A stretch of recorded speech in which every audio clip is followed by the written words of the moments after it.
Assalamualaikum warahmatullahi wabarakatuh. Iki ngaji santai-santai napa muhasabah.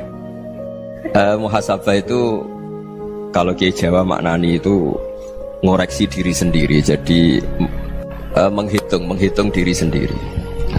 Ini pas bidang yang saya tekuni tadi karena Habib Ahmad yang minta kemarin sama ibu siapa dari Indonesian Power itu.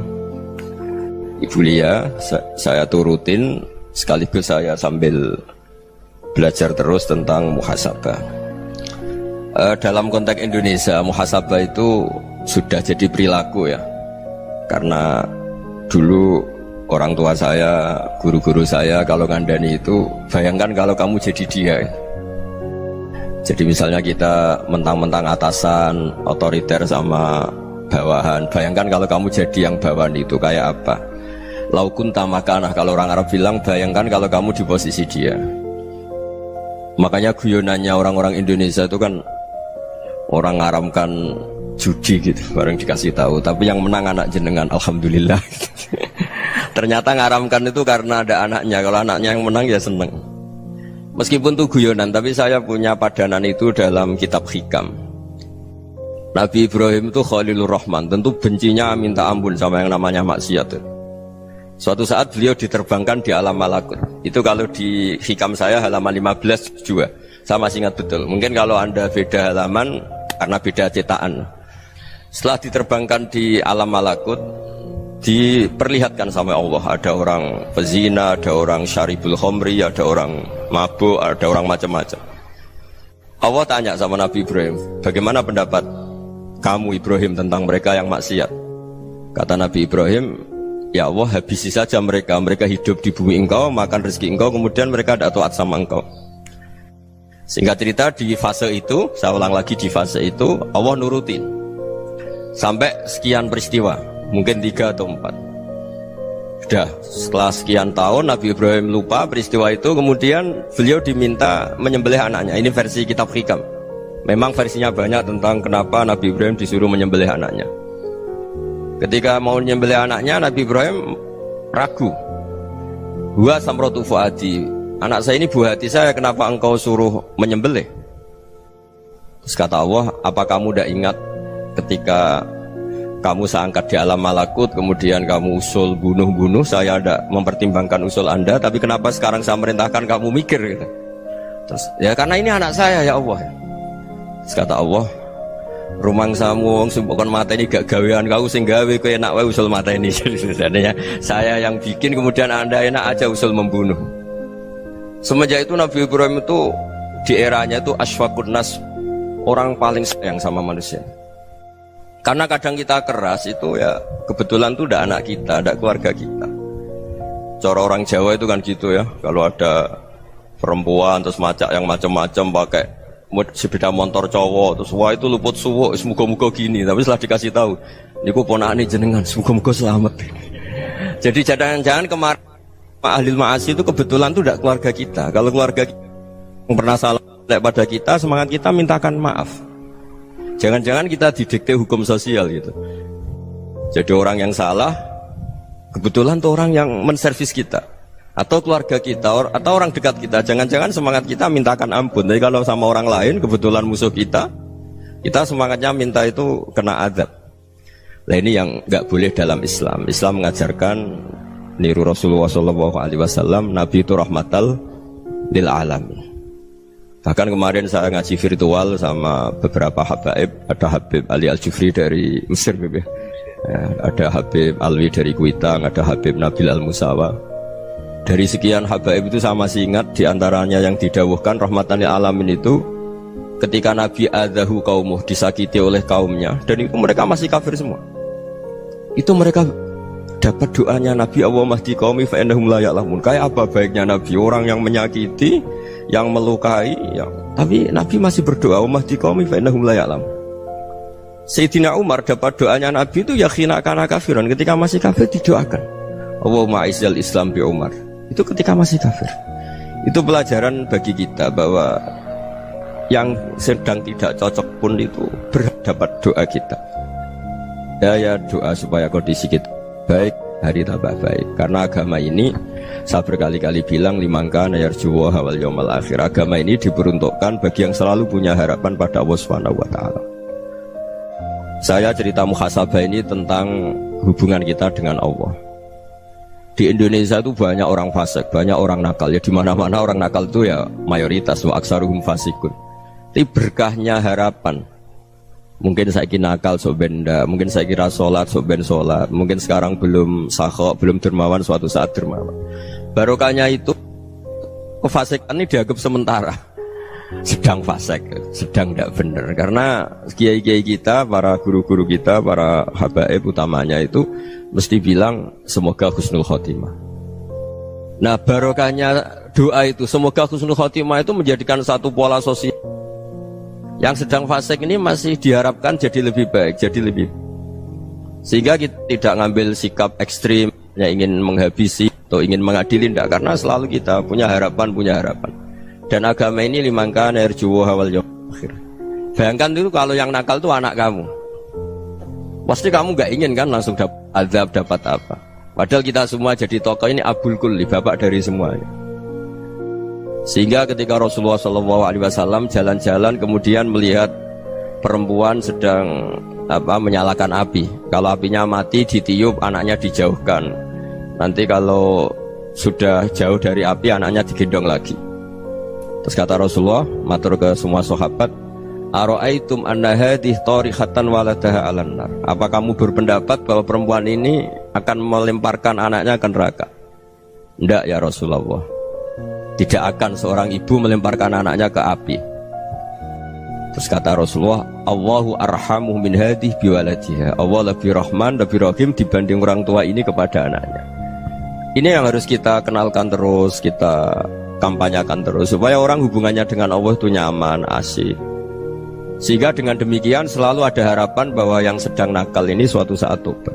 Kita tidak boleh menghukumi pasti begini, pasti gini, itu tidak wilayah kita. Itu juga yang dicontohkan Rasulullah SAW. Secara lahir Nabi itu nggak berkenan sama Wahsy, karena Wahsy itu salahnya salah fatal karena membunuh ahabban nasi ila Rasulillah, yaitu membunuh Said Hamzah. Jadi ketika Wahsy tobat, Nabi itu terima tobatnya. Dan ketika beliau dengan basariyahnya agak siap ketemu Wahsy karena harus ingat Sayyid Hamzah, basariyahnya diturutin. Oke kamu iman, saya turutin, tapi jangan sering ketemu saya. Karena kalau ketemu kamu, saya masih ingat sama paman saya, Sayyid Hamzah. Kita bisa ngelola seperti itu. Kita tidak cocok sama orang, bagaimanapun mereka umat Rasulullah SAW, kita tetap mencintai mereka. Misalnya kalau beda agama, mereka sama-sama orang Indonesia, kita mencintai mereka atas nama warga Indonesia. Tapi kalau misalnya potongannya ora cocok, beda kultur, bawaannya itu mangkelno cara Jawa, ya bisa diilmoni, jangan ketemu. Wong sudah tidak cocok, ingin ketemu nyari solusi, roh ini tok seneng itu kan ya repot itu. Ya sudah kalau nggak pati cocok ya jangan sering ketemu. Dan itu kita bisa memanage seperti itu tuh bisa. Saya berkali-kali cerita tentang Imam Syafi'i. Kalau dikasih tahu ya Imam Abu Abdillah, panggilannya Imam Syafi'i, tetangga anda ini ternyata banyak yang nggak senang anda. Jawabnya beliau senang. Ya bagus kalau nggak senang saya, ndak utang saya kata. Jadi gara-gara saman seneng aku ngatur aku ini kan. Nah mungkin saman rasa seneng kan ya enak. Jadi hidup itu dianggap happy. Kalau seneng ya teman silaturahim, kalau nggak seneng ya nggak bakal utang gitu. Baru kayak rasa seneng itu nggak ganggu. Gitu. Jadi dulu itu orang bisa ngelola seneng ndak seneng itu bisa. Karena ada kearifan hubungan dengan Allah Subhanahu wa Ta'ala. Hidupnya selesai karena masyghul bi dzikrillah, mereka sibuk dengan Allah. Makanya kata ulama-ulama tasawuf, kamu jangan melihat manusia perilakunya, tapi kamu juga harus ingat yang gerakkan semua itu Allah Subhanahu wa Ta'ala. Dengan demikian kita farah, kita senang. Makanya Nabi kalau ngutus Anas bin Malik kemudian nggak kesampaian yang diinginkan karena Anas main, ketika garwa-garwani Nabi agak tersinggung, Nabi andaikan Allah menghendaki yang saya inginkan kesampaian, pasti itu kesampaian. Jadi dianggap kegagalan Anas gak manggil yang dituju Nabi itu ya kersane Allah, ya enteng saja. Sayyidina Ali lebih parah lagi yang dialamin. Itu dalam beliau kalau dipanggil tuh gak cepet-cepet ke sana. Ketika ditanya, kenapa kamu tak panggil gak cepet ke saya? Amin tu ukubatak, karena aku tahu kau orang baik. Orang baik itu pemaaf. Jadi makanya orang-orang soleh dulu itu bodoni itu. Makanya sekarang kalau ada orang bodoni itu mesti dibidik orang soleh. Kalau orang-orang soleh itu kakean husnudzon lagi sering dibodonin. Abdullah bin Umar itu masyhur itu. Kalau ada budaknya sering sholat, sergap sholat itu dimerdekakan. Akhirnya nggak sholat pun pura-pura sholat. Akhirnya juga dimerdekakan. Ketika ditanya, kenapa engkau merdekakan? Padahal mereka sholatnya menipu engkau, kata pembisik-pembisik itu. Man khoda'ana lillah in khoda'na lah. Dia nipu atas nama Allah, berarti saat tertipu juga atas nama Allah. Gak masalah dong, semuanya demi Allah Subhanahu wa ta'ala. Jadi ketika kita ketemu mensifati Allah Ta'ala itu ghafir, Allah pemaaf. Jangan kamu gak fair untuk diri kamu nyifati Allah ghafir, pada orang lain Allah kamu sifati syadidul iqab. Jadi Allah kamu atur, kayak MC tadi ngatur saya. Jadi Allah itu apa? Kalau pada saya ghafir, kalau pada musuh saya syadidul iqab. Itu tidak fair. Kalau Anda punya harapan kepada Allah karena Allah Rahman Rahim, Allah ghafir, sebenarnya Allah pada musuh kita ya bisa saja Allah ghafir, bisa saja Allah Rahman Rahim. Sehingga kita melihat orang lain yang kita tidak cocok itu ya enteng saja. Itu min ummati Rasulillah sing tanaluhu syafa'atuh, tanaluhu sa'atu rahmati, tanaluhu fair. Jangan dengan kita kayak mesti dapat rahmat, jangan orang lain kayak Allah pasti syadidul iqab. Itu tidak boleh. Sehingga ketika ada orang Badui, singkat cerita orang Badui ini kencing di masjid, semua sahabat membentak dia. Yang nggak bentak hanya Nabi tok. Saking mangkalnya orang ini karena semua sahabat bentak kecuali Nabi. Setelah dibenarin Nabi, terus Nabi nyuruh sobu ali dhanuban min ma'in. Setelah disucikan masjid itu, dia berdoa keras sekali. Allahumma arhamni wa Muhammadan wa la tarham ma'ana ahadan. Ya Allah, yang berhak dapat rahmatmu hanya saya dan Nabi Muhammad, yang lainnya jangan gitu. Karena yang lainnya itu jengkelin, gitu aja saya salah dimarah-marahin gitu. Jadi kalau kamu doa terbatas ya kayak orang Bedui ini, kayak orang Arabi. Apa kata Nabi? Laqad tahajjarta wasi'an. Allah yang rahmatnya luas menjadi kamu sempitkan. Karena kamu mau atur Allah hanya Rahman pada Indonesian Power, pada NU, pada kita yang orang lain nggak perlu dapat. Itu kan kasihan Islam, karena Islam terus nggak dimiliki semua orang. Allah nggak dimiliki semua orang, Rasulullah nggak dimiliki semua orang karena dipek NU, dipek ormas tertentu, dipek nggak boleh seperti itu. Nggak boleh takhasyar tawasian kata Nabi, nggak boleh mempersempit zat yang rahmatnya itu luas. Ini semoga etika ini kita pakai di Indonesia. Yang sedang fase kita harapkan lebih baik, yang sedang nggak dapat hidayah kita doakan dapat apa? Hidayah. Masyhur kan, makanya tadi saya mohon sama Habib Ali supaya Habib Ahmad supaya tetap mahalul qiyam tabaruk sama Habib Ali. Di antara doa-doa di Simtuduror masyhur itu antuqa bilal mudhniba minnah bil ghufran wal musi'ah bil ihsan. Jadi harapannya para habaib, para orang-orang baik dulu ya, semoga yang dosa itu dimaafkan, yang sedang salah dibuka, bikin lebih baik. Nabi itu tugasnya juga gitu. Wastaghfir li dzambika walil mu'minina wal mu'minat. Nabi itu tugasnya juga memintakan ampun yang sedang salah. Nah ini cobalah jadi etika kita, muhasabah kita. Jadi muhasabah itu cara berpikir kita set, kita pikir ulang. Ternyata semangatnya seorang Nabi itu wastaghfir li dzambika walil mu'minun. Semangatnya itu memintakan ampun. Orang ahli tafsir tahu semua kalau Nabi itu tidak mungkin dosa. Jadi itu khitabun Nabi wa urida bihi ummatu, itu khitab Nabi, tapi yang dimaksud itu umatnya, karena Nabi tidak akan mengalami dzambun, tidak akan mengalami dosa. Sekarang enggak, kadang-kadang kita ini kalau orang lain salah itu semangat. Kalau di perusahaan ada teman salah, apalagi pimpinan salah itu seneng, barokahnya salah bisa ganti kan gitu. Ya, jadi kalau mungkin di dunia tokoh juga gitu, barokahnya ada tokoh salah, kita yang jadi populer sendiri, tidak boleh seperti itu. Kita harus salimus sodri di jami'il muslimin. Jadi ini harus dilatih. Saya tadi matur sama Habib Ahmad, latihan kita jadi hidup. Nabi itu kalau resep jadi wali itu kata Nabi gampang. Kata Nabi, kalau kamu ingin disenangin Allah, ya sudah. Kalau kamu asbahta wa amseta gini-gini, perasaan kamu kata Nabi, jangan punya perasaan ghil sama orang muslimin. Itu sudah wadzalika min sunnati. Makanya Nabi ngendikan la yablughni ahadun an ahadin syai'an. Ada yang baca la yuballighni ahadun an ahadin syai'an. Seseorang jangan melaporkan ke saya tentang salahnya yang lain. Fa inni akhruju ilaikum wa ana salimus sadri. Karena saya ingin ketemu sampean semua dalam keadaan salimus sadri, tidak punya perasaan apa-apa. Karena kalau nurutin pembisik, nurutin informasi itu ya repot, karena orang pasti sepihak. Ada kiai yang top datang ke kampung-kampung ning desa-desa, kata yang seneng itu punya akhlak. Wah itu bagus orang besar datang ke kampung-kampung. Kata yang nggak seneng, Oh itu jobnya kiai kecil kok diambil, itu kan ya kasihan itu kan sudut pandang. Makanya saya sering bilang akal kita ini cukup untuk mentasdik Rasulullah Shallallahu Alaihi Wasallam. Meskipun perasaan kita kadang orang Jawa itu beda. Saya berkali-kali bilang sama peneliti dari Jogja, kenapa sih Gus para nabi itu kok poligami istrinya banyak? Nabi Dawud katanya itu berapa? Nabi Sulaiman malah jumlahnya agak terbatas ini. Nabi Muhammad itu paling sedikit. Saya tanya gini, perempuan itu orang lemah, jadi kalau nolong orang satu gimana baik, kalau nolong orang dua ya lebih baik, ya sudah kira-kira seperti itu. Paling tidak akal kita masih tahu kalau orang baik itu kan mesti baik, nolong orang satu baik, nolong orang dua ya lebih baik, nolong orang tiga lebih baik.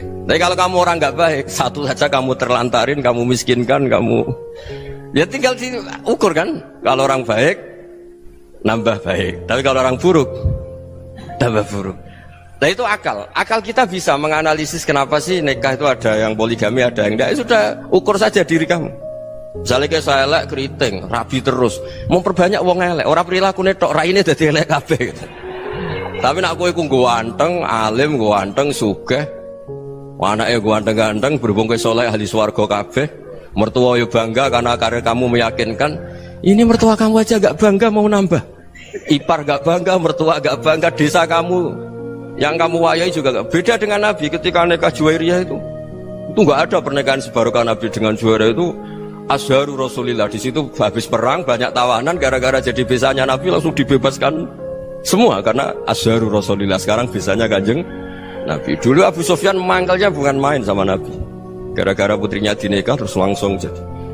Kalau kamu kan enggak, nikah satu, nikah lagi, satu kampung musuh kamu karena istri pertama ya cemburu, yang kedua agak bangga. Wah itu selesai itu di dunia wal akhirah. Maksud saya nganalisis Islam itu harus pakai akal. Dan akal yang dipakai, ini saya bawa ke kitab Ihya, adalah pikiran-pikiran para ulama. Makanya ketika Imam Ghazali ketika ditanya fakaifa bi muslimin fasikin asawwaha fi jami'i amri, kalau kalian ketemu orang fasik, orang Islam tapi fasik, perilakunya nggak ada yang benar. Kata Imam Ghazali jawabnya lucu, aneh. Ma min muslimin illa wa islamuhu ta'ah. Tidak ada orang Islam kecuali dia mau Islam, membenarkan Allah dan Rasul itu sudah taatnya dia. Kok kamu tidak bisa melihat taatnya dia? Dia pikirannya kan ini pemabuk, ini tukang apa. Tapi kata Imam Ghazali, sebenarnya kamu masih bisa berpikir positif. Ma min muslimin illa wa islamuhu ta'ah. Tidak ada seseorang Islam ketika dia milih Islam itu pasti ada taatnya, yaitu tasdik pada Allah dan tasdik kepada Rasulullah Shallallahu Alaihi Wasallam. Jadi dengan pola seperti itu, maka di antara guru-guru kita yang modern ya di era Mbah Maimun, di sini ada Habib Ahmad, Habib Salim, syair yang sering dibaca beliau adalah ada orang munajat sama Allah. Ini cerita munajat. Itu orang itu ngendikan gini, ana mutnibun, ana mukhtiun, ana asi, huwa rahimun, huwa ghafirun, huwa afi. Ya Allah, saya mukhti, saya orang yang salah. Ana mutnib, saya orang yang dosa. Ana asin, saya sering maksiat. Tapi engkau ya Allah, engkau ghafir, pemaaf. Engkau rahim, maha pengasih. Engkau afin, yang mudah memaafkan. Kata orang ini ya agak kurang ajar, tapi saking senengnya sama Allah. Qobal tuhunna salasatan bisalasat. Ya gini saja ya Allah, sifat engkau diadu dengan sifat saya. Engkau Tuhan, Gusti, nggak boleh kalah katanya. Terus wasatahliban ausofu ausofi, dan engkau pasti pemenangnya gitu. Jadi ada orang rayu Allah dengan cara seperti itu ya ada ya. Saya ini manusia, salah saya banyak. Engkau ampunannya banyak. Engkau Tuhan, Gusti, nggak boleh ampunan Anda, ampunan engkau kalah dengan salah saya. Nggak boleh Tuhan kok kalah. Jadi untuk supaya orang punya harapan gitu. Banyak juga wali-wali yang jadab ketika datang ke makam Rasulullah SAW. Itu kalau dongo ya agak kacau sebetulnya, cara syariat agak kacau. Ya Allah, engkau punya dua pilihan. Jika engkau menjadikan saya soleh, surah habibu, yang senang kekasihmu, yaitu Rasulullah SAW. Tapi jika engkau menjadikan saya fasik, surah aduuk, yang senang itu setan. Monggo jenengan mau menyenangkan kekasih jenengan, mau menyenangkan musuh jenengan, monggo jenengan bebas kok memilih. Mestinya Allah ya senang menyenangkan kekasihnya. Jadi ya, intinya Allah dipaksa untuk menjadikan dia orang soleh gitu. Jadi kayak kemarin itu Pak Gus siapa yang kesini itu kuliah ke sini itu sama Habib Ahmad. Saya pertama nggak mau, lama-lama Habib Ahmad. Ini gimana Gus? Orang taunya saya dekat jenengan, kalau nggak kasil saya waduh. Ini kayak doanya wali yang tadi. Nggak punya pilihan, nggak ada pilihan ini. Jadi saya mohon muhasabah itu dimulai cara berpikir. Makanya di sini sebetulnya tag ini supaya dapat barokahnya Ihya. Ini kitab yang disenangi para habaib, para ulama. Sebetulnya tag di muhasabah itu redaksinya gini ya, yang lengkap. Hasibu anfusakum qabla an tuhasabu wa zinuha qabla an tuzanu wa tahayya'u lil ardil akbar. Jadi ada kata wazinu, jadi ukur. Perilaku Anda ini diukur, ditakar. Misalnya kita sebagai suami kan ya punya hal-hal yang kita tidak ideal. Corong Jawa mesti pesek, cara rezeki ya pas-pasan ya. Dan kita juga kalau makanya agak boleh tanya istri begini, apa saat cinta pertama Anda? Pasti Anda kecewa. Orang jadi istri hanya korban terakhir itu. Sudah. Karena orang kalau ngelamar kemana-mana gak jadi, yang jadi istri itu pasti korban terakhir gitu. Jarang istri pilihan pertama, jarang. Ayo semua yang nikah. Rata-rata itu pilihan Anda pertama Pak, dari sekian ditolak di mana-mana terus. Ya perempuan terakhir. Kamu juga korban terakhir. Itu wali-wali dulu kalau ngandani kita itu sederhana. Antal ini masyhur diceritakan Habib Zain bin Semit dalam kitab Al-Manhajus Sawi. Antalam tajid min nafsika kullama turid. Fa kaifa turidu min ghairika kullama turid. Kamu yang ingin ideal saja, kamu tidak menemukan pada diri kamu untuk menjadi ideal. Kamu kan ingin ganteng, ingin punya uang banyak, ingin perilaku Anda sempurna. Anda saja yang punya keinginan tidak bisa mewujudkan keinginan Anda sendiri. Fa kaifa turidu min ghairika ma turid. Jadi antalam tajid min nafsika kullama turid. Fa kaifa turidu min ghairika kullama turid. Kamu yang punya keinginan saja. Misalnya saya ingin punya uang banyak, perilaku saya selalu benar, gak pernah salah. Loh, saya yang ingin saja dengan diri saya gak bisa untuk benar terus. Kok kamu berharap orang lain selalu benar? Jadi antalam tajid ya sama. Kalau kamu menuntut istri kamu itu ramah, neriman, apa kamu neriman sama wajah istri Anda gitu? Engkau ya pola neng dindi jajaki sana jajaki sini, kamu sendiri tidak tahu apa. Jadi itu nasihat yang luar biasa. Antalam tajid min nafsika kullama turid, fa kaifa turidu min ghairika kullama turid. Kamu mau menghormati semua orang? Tidak mau kan? Kemudian Anda berharap semua orang menghormati kamu. Kamu tidak ingin kan orang lain semua menghujat kamu. Sementara kamu enak aja menghujat orang lain. Makanya Rasulullah SAW luar biasa ketika bikin kaidah sosial. Apa la yu'minu ahadukum hatta yuhibba li akhihi ma yuhibbu li nafsihi. Jadi kalau ukuran iman itu sederhana. Kalau sesuatu itu baik, nyaman bagi Anda ya bayangkan itu pada teman Anda. Misalnya Anda bangun tidur sudah acak-acakan, gak punya uang, utang jatuh tempo, kan gak ingin ketemu orang. Ya kamu jangan bertamu ke jenis ini, karena kalau dengan kamu yang alami juga gak siap ketemu orang. Makanya ada Habib Alim itu dilapuri sama seseorang. Beb, dulu teman saya itu ketika saya kaya itu sering main ke saya. Setelah saya miskin, mereka tidak main ke saya. Kata Habib itu bagus, sunnah Allah begitu itu bagus. Coba kalau kamu dulu kaya, teman kamu main kan kamu gaya. Di rumah ada makanan, bisa hormat tamu. Setelah kamu miskin jadi buruh manol di pasar atau buruh bikin boto, teman kamu datang, malu enggak kamu? Mendingan enggak datang gitu. Akhirnya baru, oh ya alhamdulillah kalau gitu. Loh iya kan dulu teman kita datang, kita ada Alphard, istri cantik, rumah bagus lah, kita miskin, buruhnya orang pas dibentak-bentak, teman kamu udah datang. Milih datang kamu enggak kalau setelah kamu jatuh? Enggak kan? Jadi barokahnya ilmu itu terus. Ya, tapi kadang-kadang orang tuh, wah setelah saya miskin teman-teman enggak kasih ke sini. Ya kalau kamu sudah jatuh, teman-teman kamu di situ jadi tontonan. Ya mulai sekarang cara berpikir itu dirubah. Dulu yang namanya kiai itu kalau diundang orang itu ya agak-agak senang. Semenjak saya itu agak rubah. Ngundang kiai, ngatur kiai itu tak haram-haramkan ya ada lumayan lah, sekarang itu sudah mulai agak beretika. Dulu itu ngundang tuh tanggalnya ditentukan, jamnya ditentukan, enggak mikir apa kiai saat itu nganggur, enggak. Punya wadifah, enggak. Dia milih tanggal yang dia nganggur, enggak mikir pas itu kiainya nganggur apa, enggak. Ya saya hanya cerita aja, kamu tersinggung ya monggo, boten nggih monggo itu kan. Jadi saya mohonlah supaya tadi saya juga matur ke Habib Ahmad. Jadi untuk orang merasa ikut sunnah Rasul itu gampang sekali kata Sayyid Muhammad. Dulu Nabi berpakaian ala daerahnya. Kalau mikot ya pakai mikotu baladi. Karena Nabi orang Madinah dan beliau berdomisili di Madinah, ya misalnya mikotnya dari Bir Ali misalnya. Tapi kalau Anda orang kawasan Tanim mau umrah ya dari Tanim. Misalnya kawasan Jirona ya dari Jirona. Artinya apa?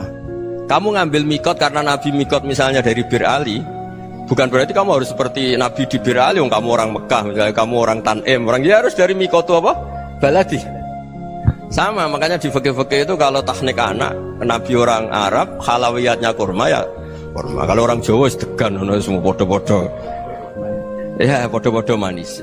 Jadi ini tabaruk sama Sayyid Muhammad, ini ada murid beliau Habib Ahmad, saya baca supaya orang itu merasa ikut Nabi itu gampang sekali. Ini saya baca ya di halaman tadi disaksikan Habib Ahmad 433 di kitab apa begini? Manhajus Salaf fi Fahmin Nusus. Itu kata Sayyid Muhammad, wa kanat sunnatu Rasulillah annahu yat'amu ma yajiduhu fi ardi wa yalbasu ma yajidu wa yarkabu ma yajidu mimma abahu Allah taala. Faman istamala ma yajidu fi ardi fa huwa al-muttabi' lis-sunnah. Kama annahu hajjal baita min madinati. Faman hajjal baita min madinati nafsihi fa huwa al-muttabi' lis-sunnah. Wa illam takun hadhil madinatu tilka. Jadi intinya misalnya Nabi dulu itu ngasih sedekah kepada fakir miskin ya pakai dinar, dirham. Ya kalau orang misalnya sedekah pakai rupiah ya sudah ikut sunnah Nabi. Jangan lu Nabi pakai dinar loh, kamu kok pakai rupiah. Dulu dinarnya Nabi udah ada tulisannya Bank Indonesia, kamu kok ada tulisannya Bank. Ya tidak ada seperti itu. Ya jadi misalnya Nabi sedekah pakai tamar atau pakai al-aqid, ya kita pakai beras, pakai apa. Supaya orang tuh bahwa Rasulullah itu milik kafatal linnas, milik semuanya. Sehingga merasa ikut sunnah Nabi itu ya semuanya. Makanya dulu Mbah Mun kalau motivasi saya supaya bombong, kalau orang Jawa bilang bombong. Wong Jawa mesti ono wong alim. Beliau menyontohkan Mas itu Mbah Fadol, Senori, Mbah Ihsan Jambes. Itu bisa ngarang-ngarang kitab luar biasa. Padahal beliau bukan orang Arab. Imam Sibawa itu orang Persia, Imam Ghazali orang Tus itu juga ikut Persia. Kata Imam Mun, wong sing ora Arab lah mesti untuk jatah alim kata beliau. Karena Nabi itu diutus kafatal linnas. Nanti kalau orang yang alim itu Arab tok, berarti tidak ada perwakilan dari Afrika, dari Asia Tenggara, dari mana-mana. Makanya karena Nabi statusnya itu kafatal linnas. Jadi kita harus bangga sebagai Muslim, sebagai orang Indonesia karena misalnya Wali Kutub. Dulu terkenalnya hanya ada di Yaman, di mana. Ternyata pernah ada juga di Indonesia dan seperti Habib Abu Bakar Segaf Gresik. Jadi ya artinya kan tetap orang Indonesia meskipun beliau zuriyah Rasul kan ya sudah orang apa? Orang Indonesia. Zuriyahnya Habib Ali Simtuduror sekarang di Solo. Jadi Indonesia juga dapat alawin banyak dari Sadatin al-Alawin juga banyak. Jadi saya mohon barokahnya ngaji seperti ini. Melihat orang lain tuh gampang, bayangkan tuh kalau anak kamu. Makanya Nabi nanti kalau nggak percaya lihat di Hikam nomor 15 di kitab saya itu. Di situ dijelaskan oleh Hikam, jangan-jangan semangat Anda pada orang yang maksiat, pada orang yang keliru supaya dihukum itu karena kebetulan itu udah anak Anda, itu udah keluarga Anda. Coba kalau itu keluarga Anda. Makanya kalau saya guyonan di Jogja itu ada pembantu mecahkan piring terus dimarahi majikannya, saya mesti guyon gitu. Pasti itu pembantunya tidak cantik. Kok bisa Gus? Andai kan cantik dan kamu senang mecahno piring satu, piring 1000 ora iso ngamuk kowe. Ternyata ngamuknya itu karena mecahkan piring apa karena plus tidak cantik? Coba jawab para lelaki nih. Kamu marah sama orang maksiat tuh karena maksiat karena plus itu udah anak Anda. Bayangkan kalau itu anak Anda. Itu hebatnya Rasulullah SAW.